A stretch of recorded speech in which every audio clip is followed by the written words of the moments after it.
Hello, everyone. It's Olskool Ty from Paradise Radio. I am at the 2025 Cowessess First Nation Youth Conference in Regina at the Queensberry Convention Center. And I am joined with a special guest. Randi Lerat. I am the youth outreach worker for the Cowessess Health and Social Development team. I also sit on the planning committee for the Ignite the Fire Inside Cowessess Youth Conference. Awesome. And this is our second year and our second interview from last year. This is Yes, pretty awesome. And definitely. we are back, and I got some more questions for you. All right. All right, kicking off, what is the main theme or vision of this year's youth conference? Well, Ty, it's right in the title. It's our theme is Ignite the Fire Inside, and that in Cree is Saskaha Anama Skateo Pichaik. And so the theme is just like that says, is this igniting that fire inside our participants, our youth, empowering our youth in culture and leadership and wellness. So, what are the main goals or outcome you hope the youth will take away with them this year? Main goals and outcomes definitely is to network, building confidence amongst themselves, creating those connections, strengthening their cultural identity, that belonging, building up that belonging in them, and then of course like giving them those practical skills to put in their I call them life tool belts, like your tool belts of life and what you need to to be able to navigate through life. So, what makes this conference unique compared to others? What makes our conference unique to others? Well, definitely the cultural aspect to it. It's unique in a way that this conference is built and exclusively for our Cowessess members or those that have ties to Cowessess. It's there's learning, there's a lot of there's breakout learning, we have fun activities for them to do. We have our elders and knowledge keepers involved. We have some youth leaders too that are involved. So we're unique in that way that's um, culturally and inclusive to our members.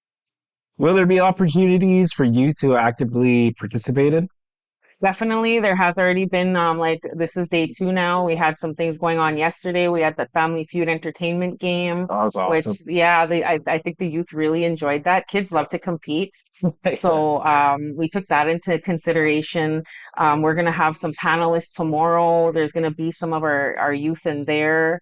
Um, we'll be doing some Q&A too with the panelists, so it gets the participants involved in asking those questions that might they might be interested in, like because we have some panelists covering some trades and policing and different areas. So there's also in our breakout sessions too, the kids are involved. There's some hands-on sessions, some games in there too. And like we have our this year we went with we have a junior MC. So we have our MC and we have a junior MC. Awesome. And then also our kids were involved in dancing in the flags and stuff. Like we have our drum group that danced them in were actually a youth group from our on reserve school, CCC. So a lot of youth involvement there, Okay, definitely. that was awesome to see, and that was the first thing that caught my eye too. Was it's the youth bringing in the flags and kicking it all off for us.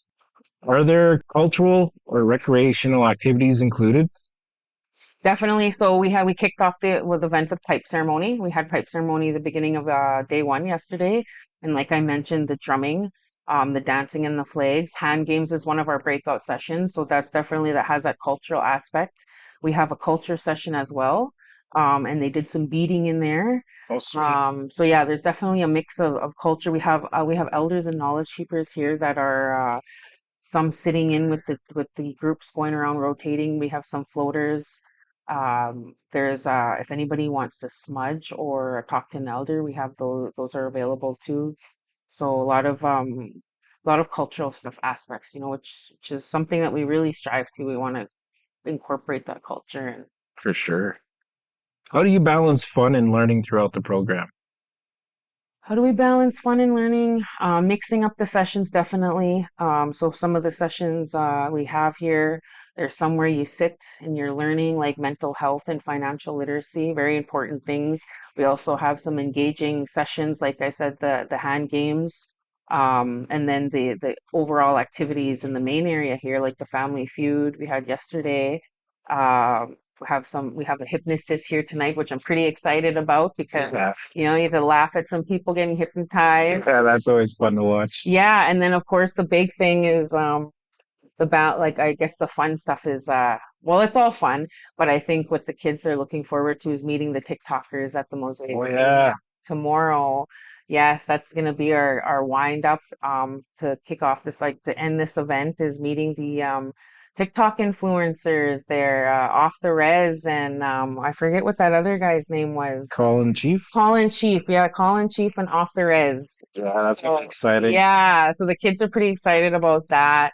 I Um, wonder if like they would let us do like quick little TikToks with them. we were thinking that. So like, and also like we also will have a couple of our staff from our culture team, Bill Cook and Kristen, will be doing some traditional games on the Mosaic Field there right before we do the meet and greet. So there's some more cultural stuff in there as well, where they're going to be doing. I'm hoping. I think it's a scream and shout. There's some traditional games there that are people did long ago, and um, they'll be doing that as well. So, what safety and security measures are in place for participants?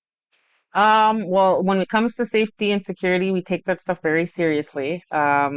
We definitely had a clear set of like conduct with the team leaders and like how things are going to roll out. We have team leaders in each of the sessions to make sure that there's a go-to person for the youth to go to. We also have, like I mentioned before, elder support. So if anybody is feeling like they need that one-on-one with somebody, we have elders available to do that. But we also have the Regina Street team here, which is Cool. therapists and counselors there too. So we have them.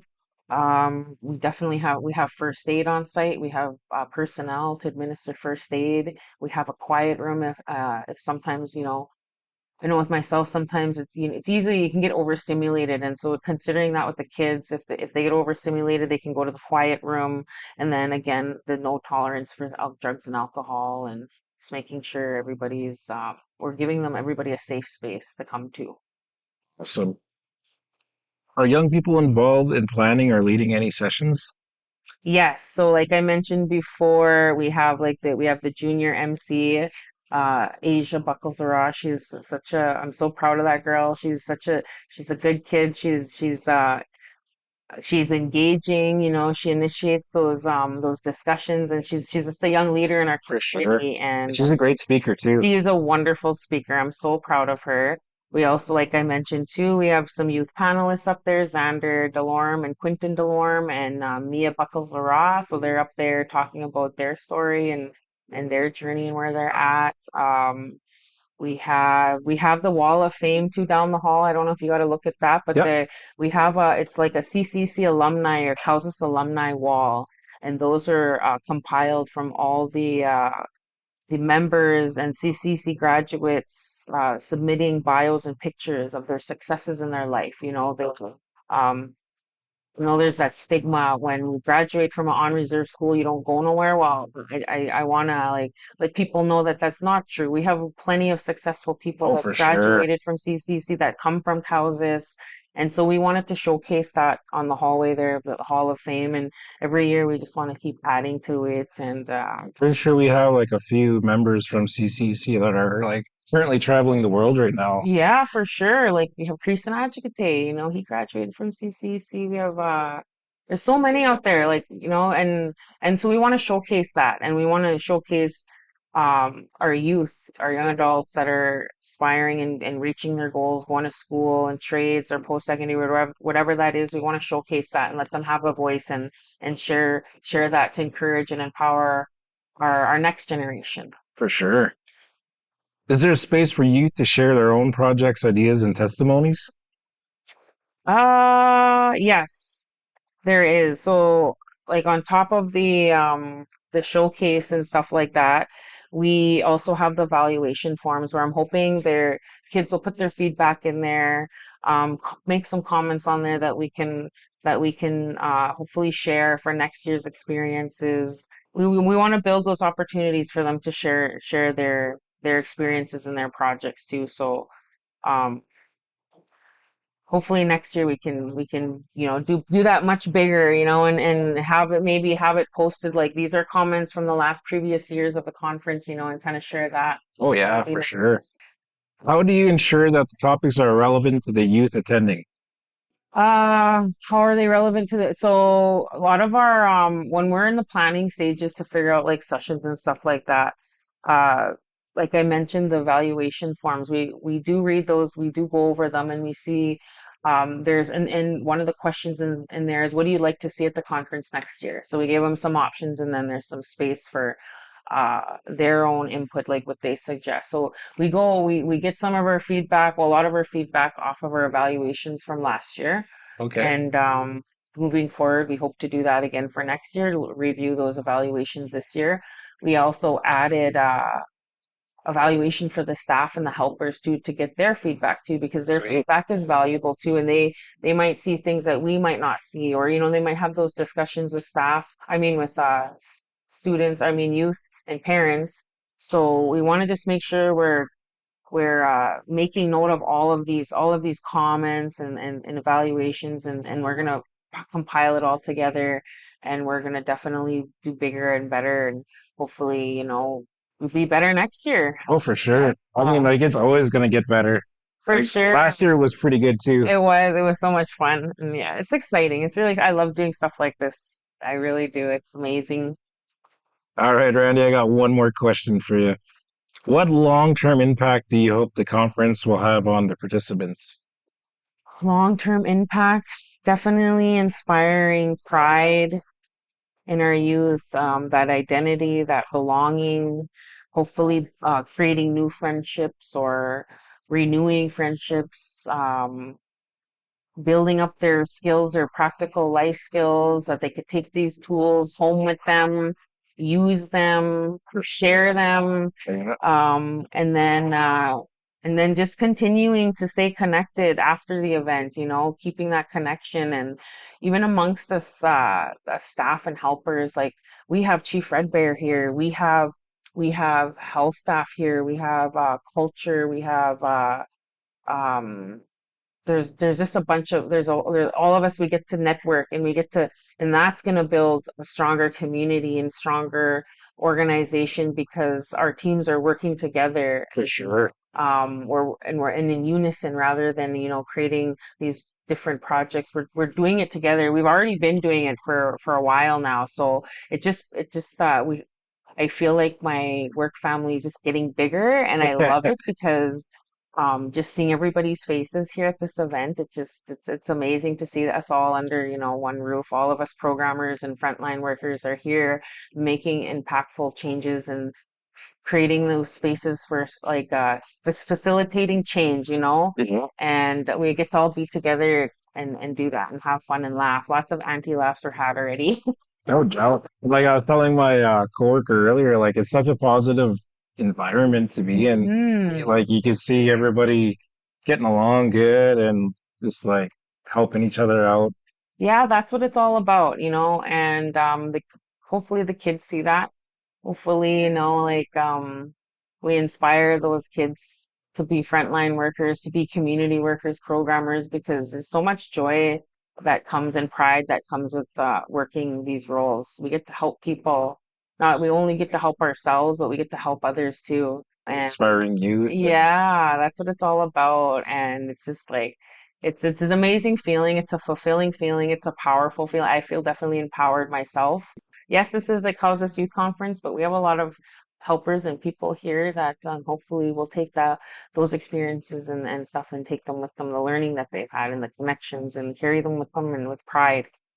no doubt. Mm. All right. Well, thank you so much for taking the time out of your schedule to have a good little chat with me. And hopefully next year we could do it again. Yes, for sure. And thank you again for being here, Ty. He's been playing fire music all day. It just makes me want to dance. And it's like, and yeah, so I really appreciate that. Thank you for bringing that energy. Hi, hi. All right. Hey.